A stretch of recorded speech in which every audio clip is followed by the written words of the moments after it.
억겁의 자비심과 천둥번개보다 강한 힘으로 백성과 나라를 지킨 영웅. 이 이야기는 역사적 사실을 기반으로 한 고구려 안시성 방어전의 실제 역사적 인물인 양만춘 장군의 안시성 전투 645년에서 당 태종의 백만대군이 고구려를 침공하였습니다. 이때 2만의 군사로 백만대군을 막아낸 50대 1의 상황에서 승리한 이야기를 하고자 합니다. 양만춘 장군에 대한 실제 역사 기록은 매우 제한적입니다. 삼국사기와 자치통감의 안시성 전투의 기록은 있으나 장군의 개인적 배경이나 수련 과정에 대한 기록은 없었기 때문에 역사적 사건을 바탕으로 한 이야기지만 세부적인 내용을 첨부하여 완성한 이야기입니다. 그의 이름은 양만춘. 천하의 전쟁이 불타오르던 시대, 그는 한 사람의 몸으로 한 나라를 위기에서 지켰다. 사람들은 그를 장군이라 불렀지만 그는 단지 인간이었다. 눈보라 같은 전쟁 속에서도 그는 약자를 감싸고 불의에는 칼을 들었다. 이것은 한 장수가 피바람 속에서 자비를 닦은 이야기다. 하지만 그가 처음부터 강했던 것은 아니다. 그의 힘은 한밤의 절망적인 바닥에서 시작되었다. 그날 밤 소년 만춘은 모든 것을 잃었다. 그리고 그날 밤 그는 평생의 맹세를 세웠다. 12살 양만춘의 마을에 도적들이 들이닥쳤다. 불길이 하늘을 삼키고 비명이 밤을 가득 채웠다. 아버지는 낡은 칼 한 자루로 가족을 지키려 했다. 하지만 힘없는 백성의 칼은 너무나 무력했다. 만춘은 숨죽여 지켜봐야만 했다. 아버지가 쓰러지는 것을, 어머니가 울부짖는 것을. 그날 밤 폐허가 된 집터에서 소녀는 하늘을 보며 맹세했다. 다시는 힘없이 보지만 않겠다. 지킬 것을 지킬 수 있는 힘을 갖겠다. 그러나 복수만을 위한 힘이 아니었다. 그는 알았다. 진정한 힘이란 또 다른 약자를 만들지 않는 것임을. 소녀는 그날부터 마을을 떠나 수련의 길을 찾아 나섰다. 석 달을 헤매며 산을 오른 끝에 양만춘은 한 노승을 만났다. 백발의 노승은 폭포 아래 앉아 미동도 하지 않았다. 만춘이 다가가자 노승이 천천히 눈을 떴다. 무엇을 구하러 왔느냐? 그 음성은 낮았지만 산 전체를 울렸다. 힘을 구하러 왔습니다. 지킬 것을 지킬 수 있는 힘을. 노승은 빙그레 웃으며 말했다. 힘에는 두 가지가 있느니라. 밖으로 드러나는 외공과 안으로 쌓이는 내공이 그것이다. 외공은 적을 제압하는 힘이요, 내공은 자신을 다스리는 힘이니라. 그대는 어느 것을 배우고자 하는가? 양만춘은 주저없이 대답했다. 둘 다 배우고 싶습니다. 노승의 눈에 광채가 스쳤다. 좋다. 하지만 한 가지를 명심해야 한다. 외공 없는 내공은 쓸모없고 내공 없는 외공은 위험하니라. 진정한 강함이란 두 힘이 하나로 어우러질 때 비로소 완성되느니라. 그날부터 양만춘의 혹독한 수련이 시작되었다. 노승은 말했다. 먼저 마음을 다스려라. 흔들리는 마음으로는 어떤 힘도 제대로 쓸 수 없느니라. 양만춘의 첫 수련은 정좌였다. 새벽 첫 닭이 울기 전 차가운 바위 위에 앉아 해가 중천에 뜰 때까지 움직이지 않는 것. 처음엔 온몸이 저리고 아팠다. 마음은 천갈래로 흩어졌다. 하지만 날이 갈수록 양만춘은 자신의 호흡 소리를 듣기 시작했다. 노승은 가르쳤다. 숨 하나에 천리를 담고 숨 하나에 만 가지 생각을 비워라. 이것이 바로 심오정, 마음을 지키는 정적의 법이었다. 겨울이 오자 노승은 만춘을 얼음 폭포 아래로 데려갔다. 차가움 속에서도 흔들리지 않는 마음, 그것이 내공의 근본이니라. 만춘은 얼어붙을 듯한 물줄기 아래 서서 호흡을 가다듬었다. 처음엔 이를 떨며 버텼지만 석 달이 지나자 추위가 느껴지지 않았다. 그의 내면에서 따뜻한 기운이 피어올라 온몸을 감쌌다. 노승은 고개를 끄덕였다. 이제 그대 안에 단전의 불씨가 생겼구나. 내공의 기초가 다져지자 노승은 외공 수련을 시작했다. 내공이 뿌리라면 외공은 줄기요 가지니라. 둘이 함께 자라야 큰 나무가 되느니라. 만춘은 매일 1000번의 칼을 휘둘렀다. 아침 1000번, 저녁 1000번. 손에서 피가 나고 물집이 잡혔지만 그는 멈추지 않았다. 노승은 그의 등에 무거운 쇠사슬을 걸고 산을 오르게 했다. 처음엔 10걸음도 걷기 힘들었다. 하지만 만추는 이를 악물고 나아갔다. 힘이 아니라 의지로 걸어라. 육체는 마음을 따르느니라. 1년이 지나자 만추는 백근의 쇠사슬을 치고도 산 정상까지 뛰어올랐다. 노승은 다음 단계를 가르쳤다. 이제 기운을 온몸에 순환시켜라. 단전에 모은 기운을 팔과 다리로, 피부와 뼈로 보내는 것이니라. 만추는 명상하며 자신의 내부를 들여다보았다. 단전의 따뜻한 기운이 강물처럼 흘러 온몸 구석구석으로 퍼져나갔다. 3년이 흘렀다. 만추는 이제 18이 되었다. 어느 날 노승이 말했다. 이제 마지막 수련이 남았다. 내공과 외공을 하나로 합치는 것. 이것이 가장 어렵고도 중요하니라. 노승은 만춘을 절벽 끝으로 데려갔다. 아래로는 천길 낭떠러지, 바람이 미친 듯이 몰아쳤다. 이 바람 속에서 한 시진 동안 서 있되 흔들리지 말라. 만춘이 절벽 끝에 서자마자 거센 돌풍이 그를 덮쳤다. 외공만으로는 바람을 버틸 수 없었다. 힘으로 맞서면 맞설수록 더 흔들렸다. 내공만으로도 부족했다. 마음을 비워도 육체가 따라주지 않았다. 그 순간 만추는 깨달았다. 맞서는 것이 아니라 하나가 되는 것임을. 그는 눈을 감고 호흡을 가다듬었다. 마음을 비우고 기운을 순환시켰다. 서서히 바람과 하나가 되었다. 바람이 밀면 기운으로 받아내고 바람이 당기면 몸으로 따라갔다. 한 시즌이 지나자 만추는 마치 바위처럼 흔들림 없이 서 있었다. 노승이 미소 지었다. 이제야 그대는 진정한 무인이 되었구나. 내공은 그대의 뿌리가 되어 흔들리지 않게 하고 외공은 가지가 되어 세상을 품게 하리라. 수련을 마친 만춘이 하산하려 할 때 노승이 마지막 가르침을 주었다. 그대의 힘은 이제 천명을 당할 수 있느니라. 하지만 명심하라. 힘은 지킬 때 빛나고 해칠 때 어둠이 되느니라. 약자를 위해서는 따뜻한 손이 되고 불의 앞에서는 날선 칼이 되라. 그것이 바로 자비로운 무인의 길이니라. 만추는 깊이 절하고 산을 내려왔다.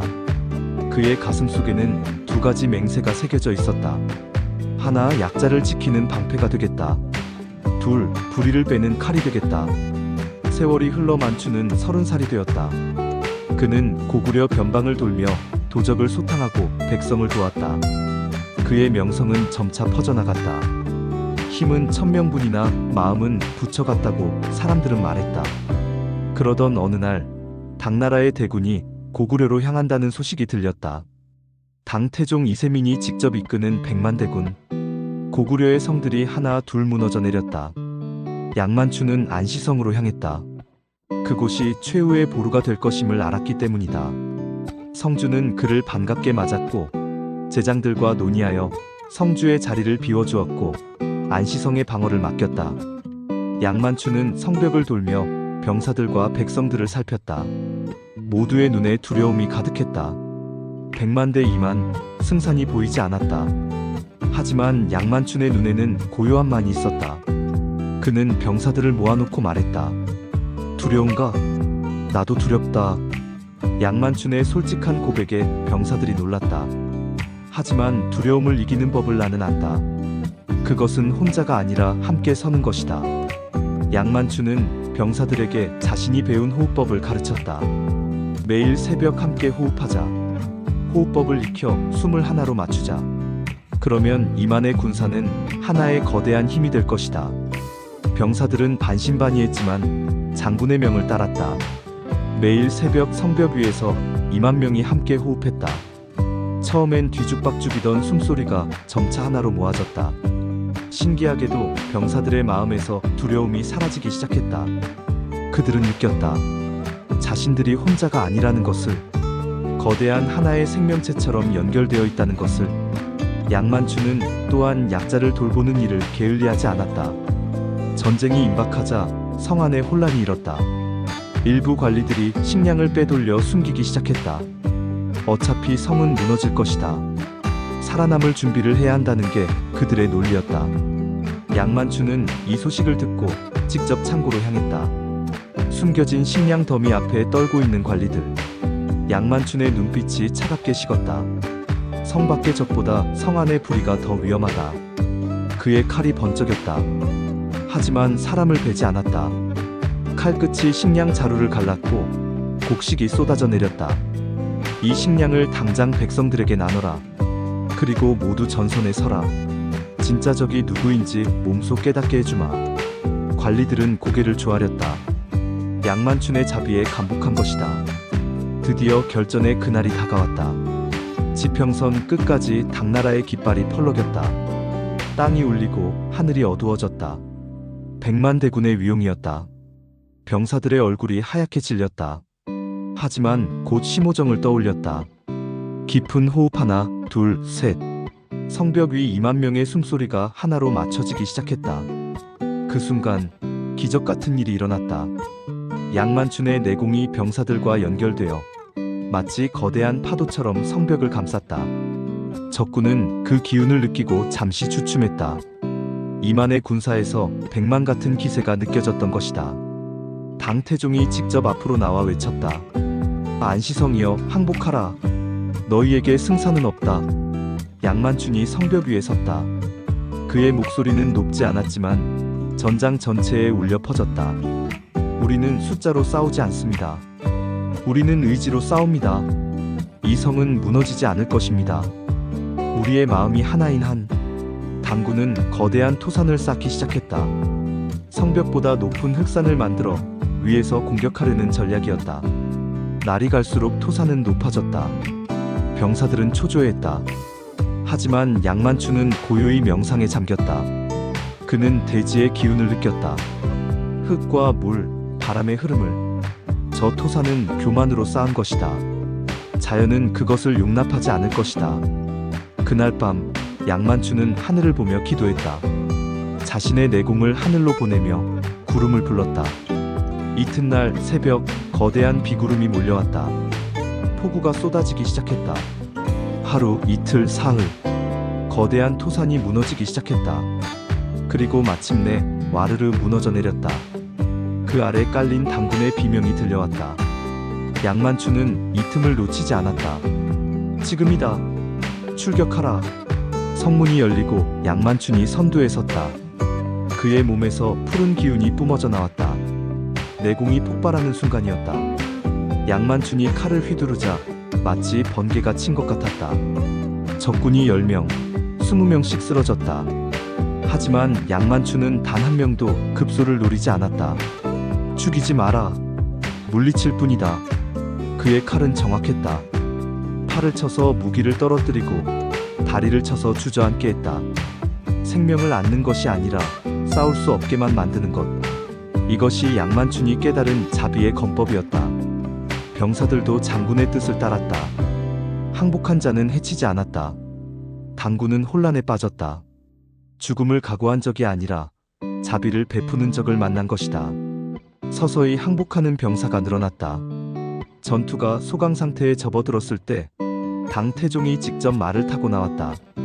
안시성의 장군이여, 그대의 이름이 무엇인가? 양만춘이 대답했다. 양만춘이랍니다.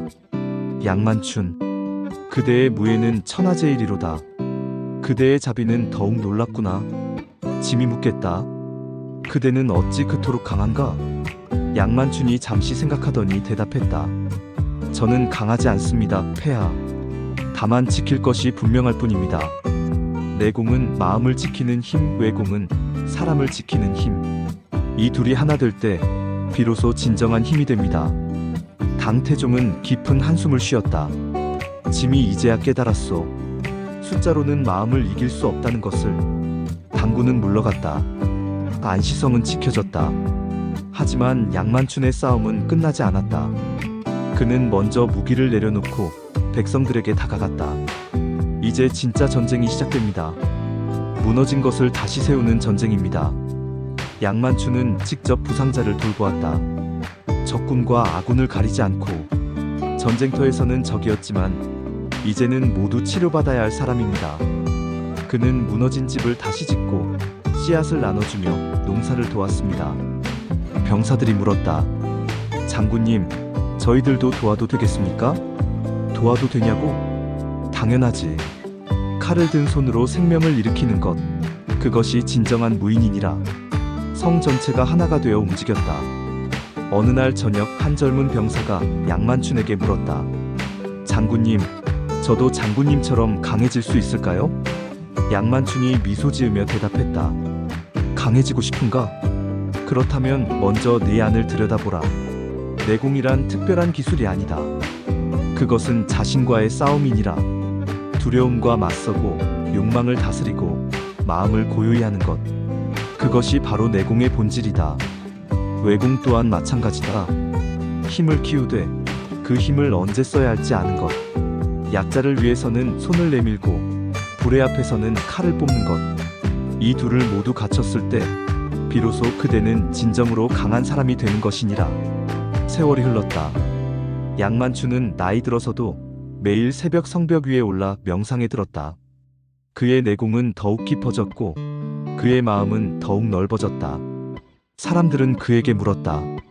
장군님은 언제 가장 강했습니까? 양만춘은 대답했다.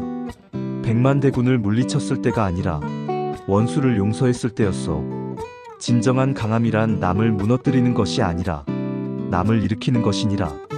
양만춘이 세상을 떠난 뒤에도 그의 가르침은 남았다. 안시성의 돌은 바람에 닳았지만 그의 정신은 영원히 남았다. 사람들은 오늘도 말한다. 양만춘의 내공은 산처럼 깊었고 그의 외공은 천둥처럼 강했다. 그러나 무엇보다 그의 자비는 하늘처럼 높고 넓었다. 그것이 바로 이만희 100만을 이긴 진짜 이유였다. 진정한 강함은 깊이 모를 사랑이었습니다.